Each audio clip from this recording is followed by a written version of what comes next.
السلام عليكم ورحمة الله وبركاته.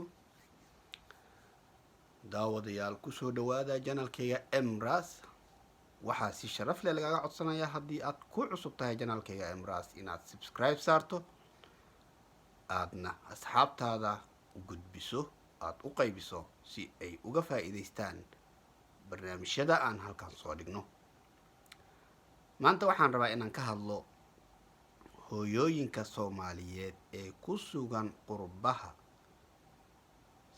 sidee ayay ilmahooda u tarbiyeyn karaan, micnaha ay u bari karaan diinta, dhaqanka Soomaalida iyo wixii la gudboon. sida aad ogtihiin, Soomaalidu markii ay ku soo qaxeen dalalka reer galbeedka, dad badan waa ay ka faa'iidaysteen, dad badanna kama aysan faa'iidaysan. waxaad arkaysaa markii tartamada caalamka ee qur-aanka kariimka la qabanayo in caruur badan oo Yurub iyo America ka timid in ay ku guuleystaan, khaasatan America iyo Ingiriiska. laakiin dalalkeena kale Yurub ma arkaysid hooyo ilmaha ka taxadarta ama daryeel fiican oo xagga waxbarashada ama dhaqanka siisa.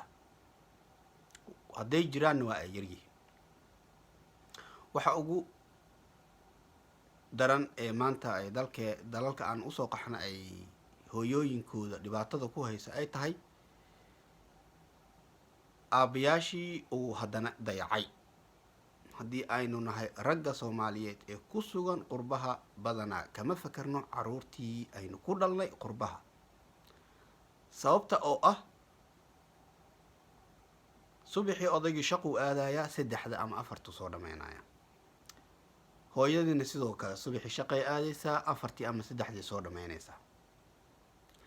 labadoodii isku waqti laga yaabo inay guriga imaadaan, ama labadoodii laga yaabo in ay hooyadii maanta guriga joogtay, galabtii ay shaqo aado, ama aabbihii uu maanta guriga joogay, uu maamadu shaqo ku maqnayd, oo habar maxaa la lahaa odaygii galabtii uu aaday dugsi, maxaa la lahaa shaqadii.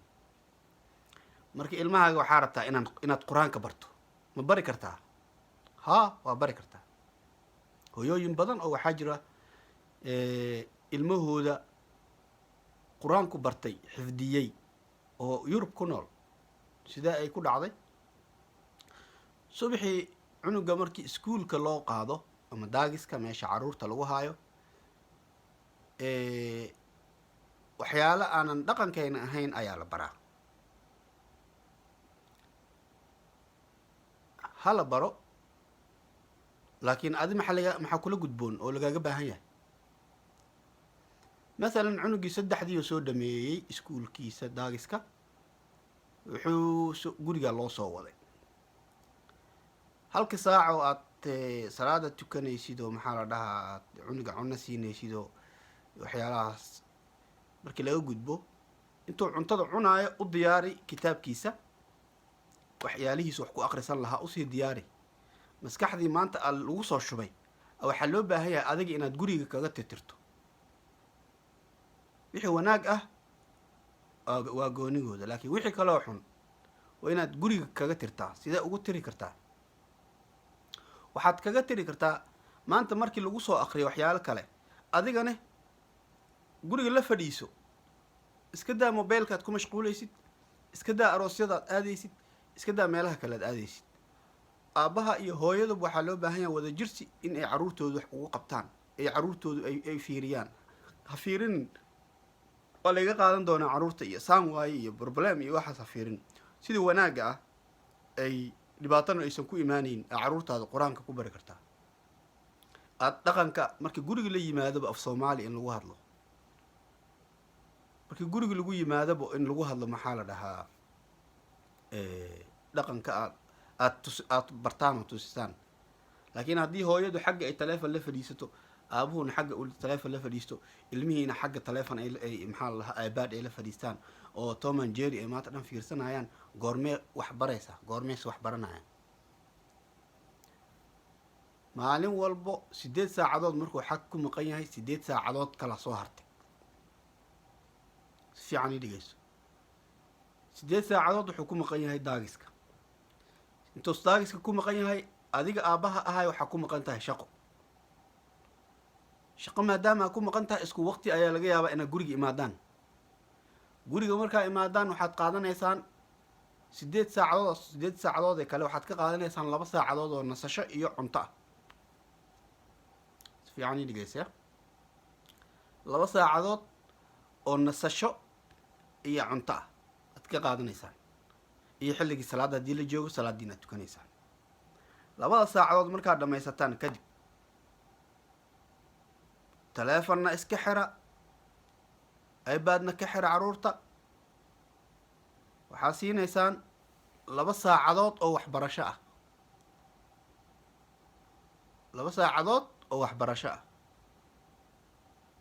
2 saacadood oo waxbarashadu maxay tahay horta caruurtaada waqti ma siisaa su-aasha taas ah 2 saacadood oo waxbarashada aad siinaysa waxay tahay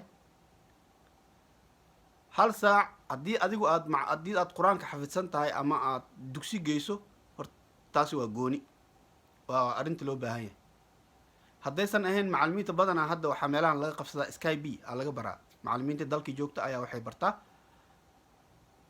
caruurta qurbaha joogta sky b-ga ayay wax ka bartaa 1 saac sii macalinka 1 saac ee kale soo haray adigu la sheekayso canuga waxaa laabtiisa ku jira isbar horta subaxii iyo haddii la kala ordosaan oo inaad wuxuu ku ogyahay inaa aabba tahay guriga timaado subaxina aad baxdo khalaas intaasuu ku ogyahay laakiin tusi inaad tahay nin aad cunugiisa la sheekaysta saaxiib la noqda ee maanta waqti la qaata af soomaali un kula sheekayso wax kale ha kula sheekaysan hooyadan waxaa loo baahan yahay haddii ay guriga wada joogaan markaas inay soo wada fadhiistaan ee ilmihii tusaan kalgacayl hooyonimo waalidnimo in ay tusaan ay baraan waalidkii aad ka soo tagteen ee dalka jiray ilmo badanoo maanta aan aqoonina jiro ayeeyaashoodii awooyaashood iyo ilmo adeeradoodii abtiyaashood aan aqoonina jiro that's a shame waa laga fiican yahay hooyada soomaaliyeed ee ku sugan qurbaha way ku dhiban tahay xaqiiqda markii laga hadlo waxaana taasi ka dambeeya raggeena soomaaliyeed aan maskaxdooda aanan fadhinin ee 24 saac meelaha ku mashquulsan ee hore iyo gadaal u kala socda ragga soomaaliyeed ee qurbaha ku sugan waxaa loo baahan yahay ka fakara hooyooyinkiina ka fakara caruurta aada dhasheen ee qurbaha ku sugan siiya waqti ay aada kula sheekaysataan siiya ha u kala ordina meelaha fadhi kudirarada ee shaahiga iyo qurunka iyo qabyaalada iyo waxa looga sheekeeyo ragga soomaaliyeed waxaa waaye aada baad uga seexateen midda kale single mother aada lagu leeyahay single motherka yaa keenay anagaa keenay because hooyada u dulqaado jikay ku jirtaa way rafaadaysaa cunay karinaysaa ilmihii toosinaysaa adi maxaa qabatay ragow adi maxaa qabatay waa jiiftaa bes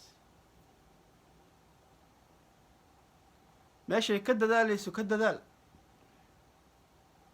meesha ayadoo dadaalka ka wado keedi kale ka wad maxaba iyo kalgacayl haleys tusiyo hooyadu yaasan la dulmin ilmo badanoo waxaa arkaysaa oo lagu riixayo baalki vagan haddana aanan aabihii aanan waxba ka warqabin hooyadu ku dhibtoonaysaa meeshaas marka waxaan leeyahay hooyooyinka soomaaliyeed ilaahay kheyr ha idin siiyo idinkoo da-yar iyo idinkoo da-aba waxaa waaye waad ka fakartaan dalka iyo gudahiiba iyo caruurtiini iyo waxa dhan waad ka fakartaani raggeena ilaahay hana soo hanuuniyo waddada toosan wanaagga alla hana tuso hooyooyinkan waxaan leeyahay caruurtiina ku dadaala luqadda af soomaaliga hala baro say wallaahida ha laga daayo say wallaahi waxaan ahayn dadka badanaa kuma hadlaan marka say wallaahida hala joojiyo af soomaali sax ah hala baro caruurta qur-aanka hala baro cunug waa lagu weydiinayaa ilaa 15 sano uu ka gaaro haddii aadan wax soo barin oosan dhaqankiisi diintiisa uusan waxba ka aqoonin aakhira aday kuu taalaa su-aashaas. 15 wixii ka dambeeyane asigaa laga rabaa inuu adi wax ku taro. marka inta 15 sano uu ka gaarayo warshad maadaama aad tahay oo wax soo saar aad tahay, wanaagga caruurta tusiya insha allah. waxaa waaye wixii gaf ahna waxaan leeyahay shaydaan xaggiisa ahaadeen iga raali noqda.